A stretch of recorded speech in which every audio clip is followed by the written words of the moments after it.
Senate Impeachment Court pinalawig ang deadline para sa ilang bangko sa pagsusumite ng mga bank records ni Vice President Sara Duterte matapos magbaba ang korte ng subpina para sa naturang mga dokumento. Detalye ng balita mula kay Mona Dagsaan. Pinalawig ng Senate Impeachment Court ang deadline para sa ilang bangko sa pagsusumite ng mga bank records ni Vice President Sara Duterte matapos magbaba ang korte ng subpoena para dito.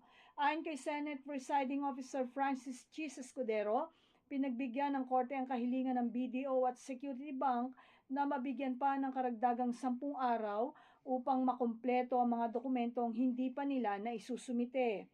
Nabatid na una nang humiling ang BDO ng karagdagang oras upang maihanda ang mga record ng account transactions, ledgers, journals at transaction logs ng Vice Presidente. Samantala, sinabi ng Security Bank na hindi pa nito natatapos ang pagpiprint ng mga dokumento kaugnay ng dalawang kumpanya dahil sa dami ng record na kailangang iproseso. Mona Dagsaan para sa Radyo Agila. Matatag, matapang, matapat.